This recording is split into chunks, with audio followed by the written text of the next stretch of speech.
Images rarely seen in the developed world. Chinese health authorities in protective clothing checking passengers for signs of coronavirus. This is a rapidly emerging situation. There is not a cause for alarm, but we are watching it very closely. DFAT has updated the Smart Traveller travel advisory for Wuhan. So let me be clear, it's for Wuhan. In the days and weeks ahead, we expect to see the number of cases, the number of deaths, and the number of affected countries climb even higher. COVID-19 can be characterised as a pandemic. Australia's border protection entering uncharted territory. If your mate has been to Bali and they come back and they turn up at work and they're sitting next to you, well, they'll be committing an offence. The actions we're taking now, particularly say on the mass gatherings, is well ahead of the rest of the world who entered into these types of arrangements when they had far more many cases than Australia does. Don't just think of yourselves and your own family, but you could unintentionally be infecting and causing the death of so many other people. There have been fresh spikes of infections across Asia and the Middle East, with a focus on South Korea and Iran, where hundreds have now been infected. Hey, man, what's going on? Are you serious? Coles now restricting customers to 2 packets of mints. The very big concern is that those people came off the cruise with no knowledge of COVID actually being on their ship. Many others boarded aircraft as well, as many more wandered Sydney streets. More than 450 confirmed cases in the state have now been linked to cruise ships. It's clear that some of the companies have been lying about the situation of the health of passengers and crew on board. We will see more draconian measures as a result because, quite simply, people have to be told exactly what needs to be done. And together, Australia, we will get through this and we will emerge stronger. Thank you. Scott Morrison and Josh Frydenberg outlining an historic $66 billion stimulus plan designed to cushion the blow. I've just been told by a government source that we will see Victoria and New South Wales pushing for a shutdown of non-essential business. The New South Wales Premier will issue a statement announcing the closure of non-essential services in New South Wales. The Premier says, tonight I will be informing the National Cabinet that New South Wales will proceed to a more comprehensive shutdown. And in the months ahead, we're going to find out just how strong we are. These are very difficult changes that we're asking Australians to make. Closing food courts and beauty salons with hair appointments limited to 30 minutes, banning real estate auctions and open houses, shutting libraries, galleries and swimming pools, limiting weddings to 5 people, funerals to 10, and food outlets takeaway only, while shopping centres remain open for now. We do these things, we save lives. We do these things, we can save more livelihoods. We now expect the economic shock to be deeper, wider and longer. Surely now you can see the scale of the economic and societal problem from the lines outside Centrelink. We're supplying food to the aircraft, so they told us there is no job. For me personally, I've got to access my super, that's gone south. Just lost 3 jobs, hospitality industry and jewellery. Partner's just lost his business. How does it feel? Yeah, like 12 years of perfect employment, it all blows up in 24 hours. Will you consider a scheme like Boris Johnson's, where he provides money to distressed businesses so they can keep their workers on the bridge until we get to the other side? Sky News can reveal that Federal Treasury is preparing advice for government on a potential wage subsidy for businesses forced to shut down because of the coronavirus. Any moment, the Prime Minister will make one of the most significant economic announcements by an Australian government in modern history. Today, we are introducing a $1,500 per fortnight JobKeeper payment. Nearly 730,000 businesses have signed up so far, supporting around 4.7 million workers. We're in a much better situation as a nation, aren't we? We are, and we're ahead of where we thought we would be, and I think that's very pleasing, and we've got Australians to thank for that. The Prime Minister walking into National Cabinet and walking out with good news to share. Pretty convincingly, we have flattened the curve. But the Prime Minister is promising even better news next Friday. Australians have earned an early mark. 480 COVID cases expected today in Victoria. Sky News can reveal that a New Zealand-style lockdown is being considered for Victoria.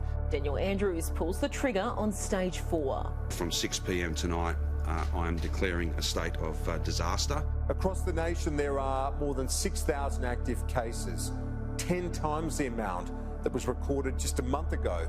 There's now more than 900 active cases connected to aged care facilities. They are incredibly distressing, and they are the product of a very severe crisis that occurred in a number of these centres. We received a phone call from my mother actually asking and screaming and begging for help. One by one, some of Victoria's most vulnerable were evacuated from Epping Gardens. Dozens of infected residents transported to hospital after fears for their safety inside the facility. I want to see my mum. Do you hear me?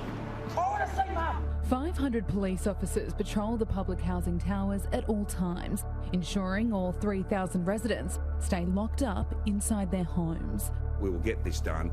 For the first time in more than 100 years, the New South Wales and Victorian border will close. We wouldn't have taken this step unless we absolutely had to. It's regrettable that this has been necessary. This afternoon we have breaking news on what the budget will say about the future of the government's wage subsidy support. Let's bring in our political editor Andrew Clennell. And Andrew, the question is, will it or won't it continue well beyond the start of next year? Kieran, the JobKeeper program will finish in March, according to the budget to be handed down on October 6. Here comes the cliff in terms of the true state of unemployment in the economy after that date. We have factored in those issues related to the vaccine, and again that will be available on budget night. The Australian economy is now fighting back. The budget documents, the papers, rest on that substantial hope, don't they? Totally, Kieran. So here's the assumption behind these budget numbers in terms of growth, employment and deficits. As revealed by Sky News on Sunday, a belief that there will be a population-wide vaccine in place in Australia by late 2021. Is this too optimistic an assumption? No, I mean, we're talking about the end, towards the back end of next year, but what I want to make very clear is assumptions in the budget are just assumptions in the budget. They don't determine whether we're doing tax cuts or not. They don't condition whether there's the bring forward of investment allowances. We wanted to get Australia open by Christmas, and we're going to achieve that, I believe. We are going to achieve that. Queensland's border officially came down at 2 a.m. Welcome to Queensland, after you. with long queues waiting at Coolangatta. Welcome. Going home! So excited!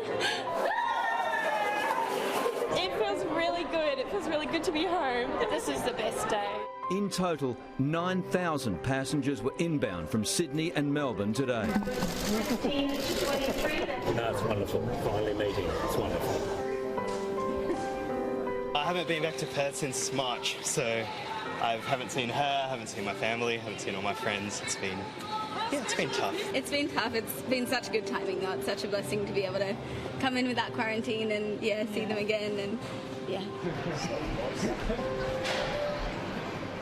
You know, we're going to have Christmas this year in Australia like a few other countries. In other countries, they'll be in lockdown, people will be separated from each other, and in this country, from one end to the other, we're reunited.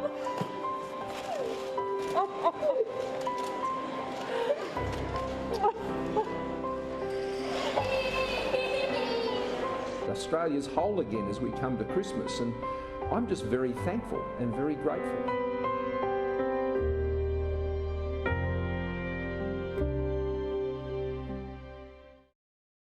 Thanks to our team, Tom O'Brien, Caitlin Taylor, for putting that together. And I've got to say, after watching that, what a year. I feel tired after just watching that. What a year it's been.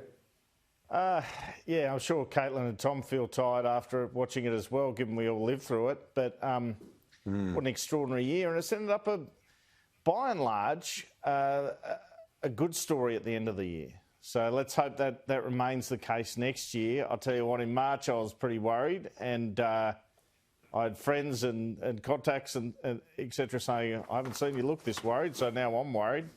But with those unemployment queues, but then the government stepped in with the virus spreading, but then they closed the borders, which they probably should have done slightly earlier. With the lockdowns were hard. I really feel for Victorians. I know they've done it tougher than anyone else in the rest of the country, and they all deserve our applause. Elimination's not possible. You'll still get some cases here and there. International borders are still an open question, which is behind that budget assumption, because there'll be different vaccines in different parts of the world. But generally, we've always felt we're lucky to live in Australia. We're such a beautiful country and such great people, and you know, we're still lucky because we are an island.